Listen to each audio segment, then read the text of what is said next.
Hello dear seated aspirant, तो आप सभी कैसे हैं? सभी को गुड मॉर्निंग। सुबह की सभी को हरे कृष्णा, राधे राधे। तो जैसा कि हम एमसीक्यूज को लेके चल रहे थे कि सीटेट के लिए आपके लिए, तो यहाँ पे हम देखते हैं आज 20 क्वेश्चन को हम फिर से करेंगे और आप सभी देखिएगा और अपने एक पेन कॉपी लेकर बैठिएगा और वहाँ पे आप सभी अपना आंसर देखिएगा, आपने कितना सही किया कितना गलत किया है और हमें कमेंट बॉक्स में बताइएगा कि आपने कितना सही किया है। तो चलिए देखते हैं। देखने से पहले चैनल को लाइक शेयर सब्सक्राइब कर लीजिएगा, अगर वीडियो अच्छी लगे तो शेयर भी करिएगा। तो आइए देखते हैं, सबसे पहला क्वेश्चन हमारा क्या है। पहला क्वेश्चन है, अर्थालंकार के कितने भेद हैं?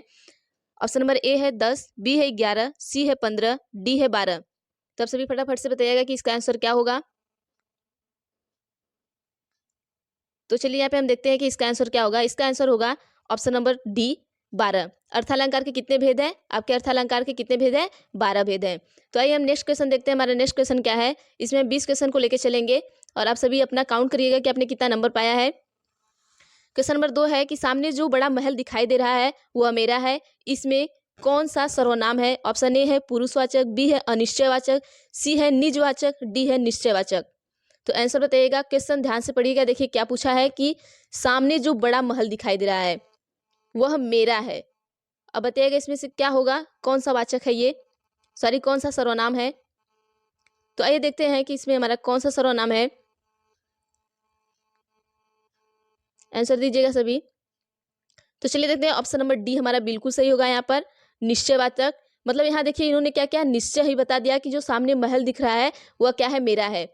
इन्होंने क्या कहा कि जो सामने बड़ा महल दिख रहा है क्या है, वह मेरा है। मतलब इन्होंने निश्चित बता दिया कि यह मेरा है। इन्होंने यह नहीं कहा कि नहीं यह किसका है या कुछ है। तो अगर यह कहते कि वह किसका है तो यह अनिश्चय में चला जाता, लेकिन उन्होंने क्या कहा कि यह मेरा है। उन्होंने निश्चित बता दिया कि यह चीज मेरी है, तो यहाँ पे क्या हो जाएगा, निश्चय वाचक हो जाएगा। ऑप्शन नंबर डी हमारा बिल्कुल सही हो जाएगा। तो आइए नेक्स्ट क्वेश्चन देखते हैं, हमारा क्या है। क्वेश्चन नंबर 3 है कि राज्यसभा शब्द में कौन सा समास है? ऑप्शन ए है तत्पुरुष, बी है कर्मधारय, सी है द्विगु, डी है बहुब्रीहि। तो बताइएगा राज्यसभा।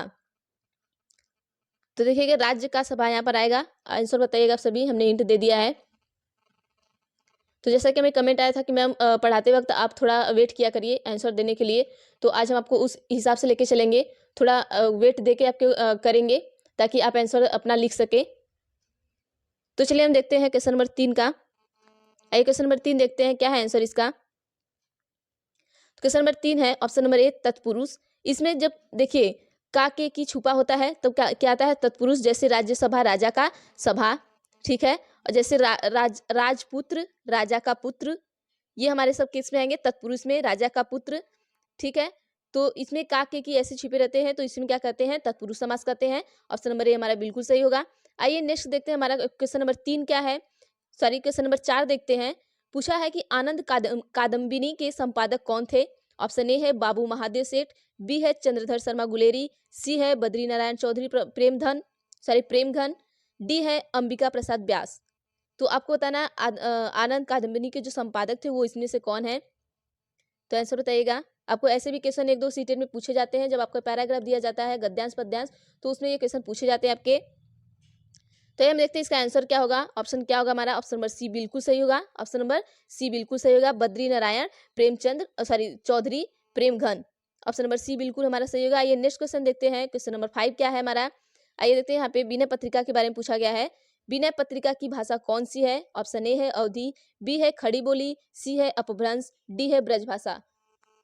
आंसर बताइएगा। आप सभी पेन कॉपी लेकर बैठा करिए और उसमें आप सभी लिखा करिए कि आपने कितने सही किए हैं और कितने गलत किए हैं। अपना मिलान किया करिए, उसके बाद हमें कमेंट किया करिए कि आपने कितना सही बनाया, कितना सही क्वेश्चन किया है, और अपने को आंकिएगा क्योंकि आपकी एग्जाम बहुत नजदीक है। तो ये देखते हैं यहाँ पे आंसर क्या होगा। आपने फटाफट से दे दिया होगा आंसर। तो ये देखते हैं कौन सा ऑप्शन होगा। ऑप्शन नंबर डी हमारा बिल्कुल सही होगा, ब्रजभाषा। जो हमारी विनय पत्रिका है, ये विनय पत्रिका हमारी किस में लिखी गई है, ब्रजभाषा में लिखी गई है। तो ये देखते हैं नेक्स्ट क्या है हमारा, क्वेश्चन नंबर 6 क्या है। हे का विलोम शब्द होगा, ए है हार, बी है हास्य, सी है ग्राम्य, डी है ग्राहम दिया है। बताइएगा। हे का विलोम शब्द पूछा है, हे, ठीक है। आइए देखते हैं हमारा हे का विलोम शब्द क्या होगा। ऑप्शन नंबर डी हमारा बिल्कुल सही होगा। आइए नेक्स्ट क्वेश्चन देखते हैं, हमारा क्या है। क्वेश्चन नंबर 7 क्या है। सूरसागर किस भाषा की रचना है? ऑप्शन ए है अवधी, बी है बुंदेली, सी है छत्तीसगढ़ी, डी है ब्रज। फटाफट से आंसर बताइएगा क्या होगा आप सभी। सूरसागर किस भाषा की रचना है? तो सूरसागर को किस में रचा गया है? तो आप सभी हमें कमेंट में बताइएगा कि सूरसागर किसकी रचना है, ये भी हमें बताइएगा, क्योंकि ये आपको आ सकता है। तो चलिए हम देखते हैं, ऑप्शन नंबर हमारा डी बिल्कुल सही होगा। जो हमारा सूरसागर है वो ब्रज भाषा में लिखा गया है। तो आप बताइए जो ब्रज भाषा में कौन लिखने वाले जो कवि है या लेखक जो भी है वो कौन है जो ब्रज भाषा में लिखते हैं, और आप हमें कमेंट में बताइएगा कि सूरसागर किसकी रचना है। चलिए नेक्स्ट क्वेश्चन देखते हैं हम, हमारा क्या है। क्वेश्चन नंबर 8 क्या है? विद्यार्थी उदाहरण है। ऑप्शन ए है वृद्धि स्वर संधि का, बी है व्यंजन संधि का, सी है दीर्घ स्वर संधि का, डी है गुण स्वर संधि का। आंसर दीजिएगा सभी फटाफट से। तो आइए हम देखते हैं यहाँ पे। चलिए देखते हैं इसका आंसर क्या होगा। तो इसका आंसर होगा ऑप्शन नंबर सी, दीर्घ संधि का। देखिए विद्या धन अर्थी, विद्या धन अर्थी विद्यार्थी, ठीक है, विद्या धन अर्थी विद्यार्थी। तो यहाँ पे देखिए जो ये आ आया है इसमें विद्यार्थी, विद्यार्थी में क्या आया है? हमारा बड़ा आ आया है, तो ये क्या होगा? हमारा वृद्धि संधि, सॉरी दीर्घ संधि होगा। ये बड़ा है तो इसमें क्या होगा? दीर्घ संधि होगा, ठीक है। अगर आपकी ए की मात्रा आए, ए की मात्रा आए, ए की आ गई तो मतलब ये गुण संधि हो गया आपका, और ए की आ गई तो ये आपका क्या होगा? वृद्धि संधि हो जाएगा, ठीक है। ये आ जाएगा आपका वृद्धि संधि में। तो इस तरीके से आप संधि को पढ़िएगा एक बार अच्छे से। चलिए देखते हैं क्वेश्चन नंबर 9 क्या है? दूरवस्था। ए है दुस, बी है औ, सी है दूर, डी है दू।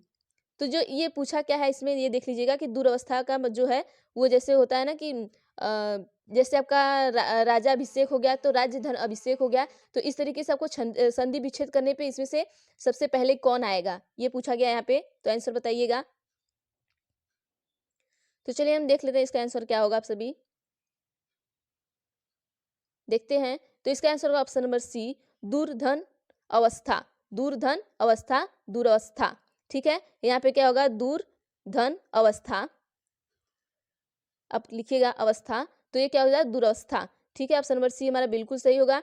आइए देखते हैं क्वेश्चन नंबर 10 में क्या है? गोधन ईस, गोधन ईस को मिला के क्या बनेगा? गईस, बी है गवीस, सी है गोईस, डी है गोवीस। तो फटाफट से आप सभी बताइएगा। आप ये एक वीडियो डेली देखा करिए, क्योंकि इसमें से आपको कम से कम 3 या 4 नंबर आपको जरूर फंसेंगे। तो यहाँ वीडियो को जरूर देख के जाइएगा आप। तो चलिए देखते हैं यहाँ पे हमारा आंसर क्या होगा। आप सभी आंसर दे चुके होंगे। चलिए देखते हैं, ऑप्शन नंबर बी हमारा बिल्कुल सही होगा, गविश। क्या होगा आपका? गविश। गोधन इस, गोधन इस, ठीक है, गोधन इस क्या हो जाएगा? हमारा गविश। नेक्स्ट क्वेश्चन देखते हैं हमारा क्या है। Question number 11। क्वेश्चन नंबर 11 में पूछा है कि निम्नलिखित पद इक प्रत्यय लगाने से बने हैं, इनमें से एक पद गलत है, वह कौन सा है? तो देखिए पाक्षिक, दैविक, सामाजिक, भौमिक, इन चारों में से किसमें इक शब्द नहीं लगा है? तो ये हम देखते हैं। देखिए भौमिक, भौधन, भौधन इमिक, इसमें है समाज धन इक, सामाजिक, दैविक में देवधन इक, दैविक, ठीक है। लेकिन पाक्षिक में, पाक्षिक में आपका इक नहीं होगा, पधन अच्छिक होगा। तो यहाँ में पाक्षिक होगा, पाधन पधन आच्छिक होगा, तो इसमें आच्छिक रहेगा। और इन तीनों में आपका क्या रहेगा? इक इक रहेगा, तो इसलिए हमारा पाक्षिक क्या हो जाएगा? बिल्कुल सही हो जाएगा। इन्होंने क्योंकि ये पूछा है कि गलत पद बताना है हमें, तो ऑप्शन नंबर ए हमारा बिल्कुल सही होगा। आइए नेक्स्ट क्वेश्चन देखते हैं। हमारा क्वेश्चन नंबर 12 क्या है? सामंजस्य का विलोम शब्द है। ए है कलह, बी है सत्ताप, सी है विवाद, डी है द्वेष। तब सभी आंसर बताइएगा क्या होगा सामंजस्य का विलोम शब्द। आंसर दीजिएगा आप सभी।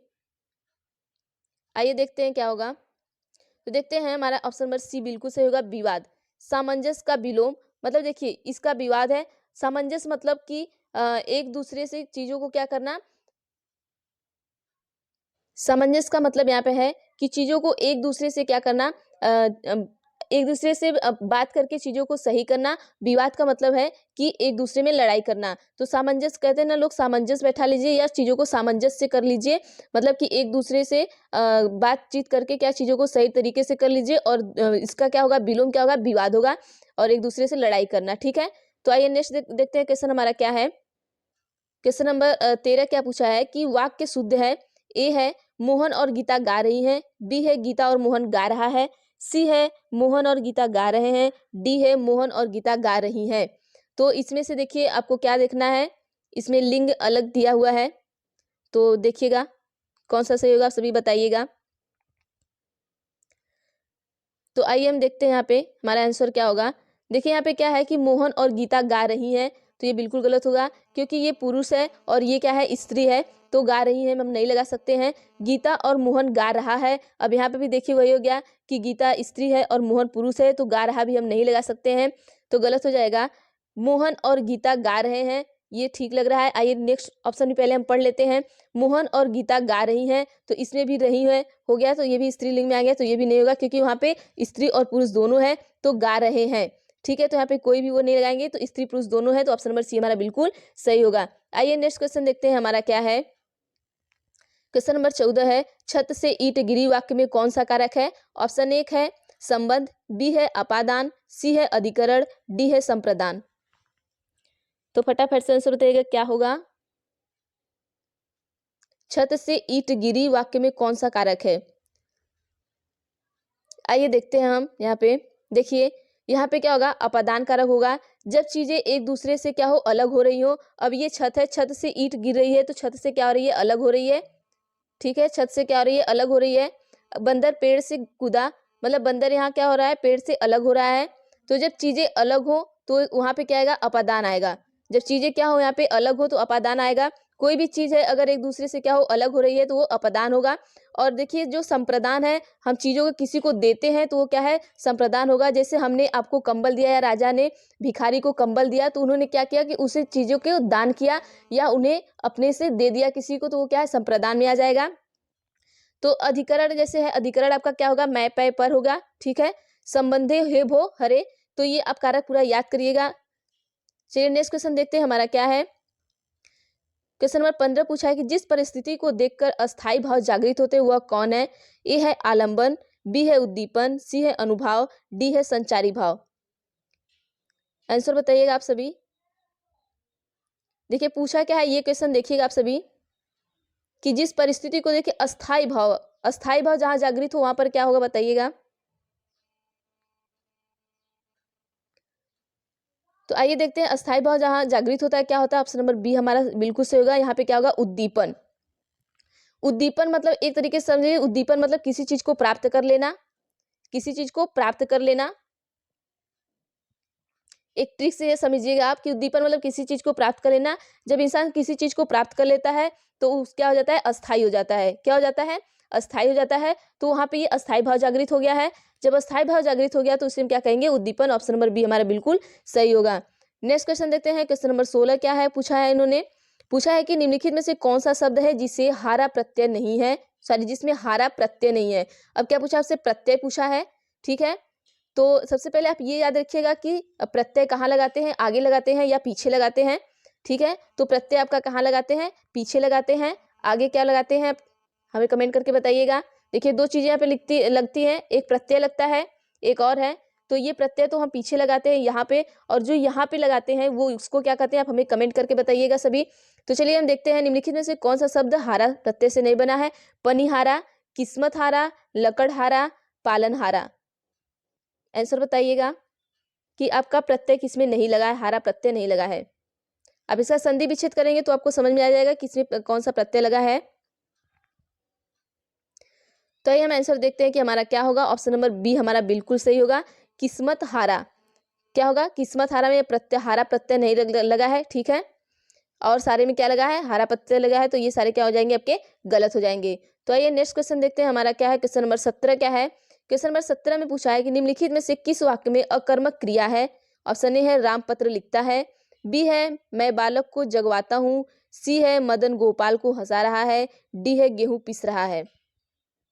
अकर्मक, अकर्मक क्रिया मतलब जिसमें कार्य नहीं हो रहा है, वो चीजें आपको बतानी है यहाँ पे। तो आंसर दीजिएगा आप सभी फटाफट से। अकर्मक क्रिया बताइएगा आप सभी। तो आइए हम देखते हैं यहाँ पे क्या होगा, अकर्मक किसमें कार्य नहीं हो रहा है। तो देखिए ऑप्शन नंबर डी हमारा बिल्कुल सही होगा कि गेहूं पिस रहा है। इसमें कोई कार्य नहीं हो रहा है, मतलब गेहूं अपने आप से पिस रहा है, आप कोई कार्य नहीं कर रहे हैं, तो ये क्या होगा, अकर्मक होगा। ठीक है, ये अकर्मक होगा। और सारे क्या होंगे, कर्मक हो। जैसे राम पत्र लिख रहा है तो वो अपने हाथों से लिख रहा है, तो वो क्या कर रहा है, कार्य कर रहा है यहाँ पे। मैं बालक को जगवाता हूँ, यहाँ पे भी कार्य किया जा रहा है। मदन गोपाल को हंसा रहा है, मतलब मदन क्या कर रहा है, कोई कार्य कर रहा है, मतलब हंसाने का काम कर रहा है। लेकिन गेहूं पिस रहा है, जब गेहूं अपने से पिस रहा है तो यहाँ पे कोई कर्म नहीं हो रहा है, तो यहाँ पे क्या होगा आपका अकर्मक क्रिया होगा। तो ऑप्शन नंबर डी हमारा क्या होगा, बिल्कुल सही होगा। आइए नेक्स्ट क्वेश्चन देख लेते हैं क्या पूछा गया है। क्वेश्चन नंबर 18, जलमग्न शब्द में कौन सा होगा समास होगा। ऑप्शन ए है तत्पुरुष, बी है अव्ययी भाव, सी है बहुव्रीहि, डी है द्विगु समास। तो आंसर बताइएगा आप सभी क्या होगा, जलमग्न, जलमग्न। तो आइए हम देखते हैं क्या होगा, यहाँ पे आंसर दीजिएगा आप सभी।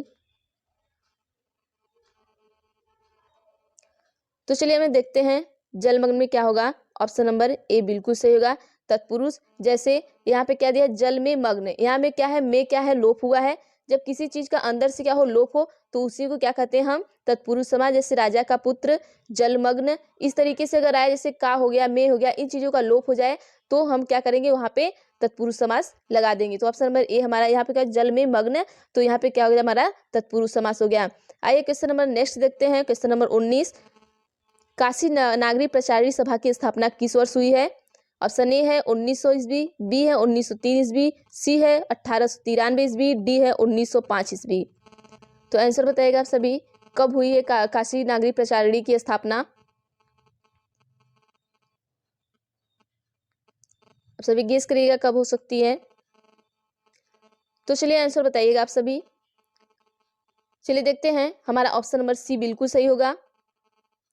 ऑप्शन नंबर सी हमारा बिल्कुल सही होगा। जो हमारी नागरिक प्रचारिणी है, ये क्या है, हमारी एक तरह की पत्रिका है। तो इसकी जो स्थापना हुई है वो 1893 में हुई है। कब हुई है, 1893 में हुई है। तो ये नेक्स्ट देखते हैं, हमारा लास्ट क्वेश्चन क्या है कि लास्ट क्वेश्चन 20 पूछा है कि झूठ मत बोलो, इस वाक्य में मत कौन सा निपात है। देखिए निपात पूछा है, ये बहुत इंपॉर्टेंट है, आपको निपात से जरूर एक क्वेश्चन आता है, ठीक है। तो ऑप्शन नंबर 1 है सीमा बोधक, बी है अवधारण बोधक, सी है तुलना बोधक, डी है निषेध बोधक। तो आंसर आप सभी बताइएगा, सोच समझ के बताइएगा कौन सा होगा, क्योंकि निपात से आपके बहुत क्वेश्चन पूछे जाते हैं। आपको सीटेट में जरूर से जरूर एक क्वेश्चन निपात का जरूर दिया रहता है कि इसमें कौन सा निपात है, ये भी पूछ सकता है आपको। तो चलिए आंसर देखते हैं हमारा क्या होगा। ऑप्शन नंबर डी हमारा बिल्कुल सही होगा। क्या होगा, निषेध बोधक होगा। देखिए मत बोलो मतलब कि नहीं, जहां नहीं आए वो क्या होगा, निषेध होगा, ठीक है, निषेध होगा। कभी कभी क्वेश्चन आपको पूछ सकता है कि निषेध में कौन सा निपात है। तो निषेध में जैसे कि नहीं, ये क्या है, ऐसे पूछ सकता है कि नहीं कौन सा निपात है, तो आप कह सकते हैं निषेध बोधक। मतलब जहां पे नहीं, मतलब हम जहां पे ना शब्द आ जाए, मतलब वो हमारा क्या है, निषेध बोधक है। जहां पे तुलना आ जाए वो क्या हमारा तुलना बोधक है, ठीक है। तो ऑप्शन नंबर डी हमारा बिल्कुल सही होगा। तो ये आपके 20 क्वेश्चन पूरे हो चुके हैं। तो आप सभी इसे पढ़िएगा क्योंकि बहुत इंपॉर्टेंट है, यहाँ से आपको 3-4 मार्क्स तो जरूर ही दिलाएगा ये। और वीडियो अच्छी लगे तो वीडियो को लाइक शेयर सब्सक्राइब प्लीज जरूर किया करिए आप सभी। तो चलिए आप सभी को थैंक यू। आगे हम नेक्स्ट वीडियो में ऐसे ही आपको देते रहेंगे, ये सारे जितने भी आपके PDF हैं हम ऐसे PDF प्रोवाइड करते रहेंगे।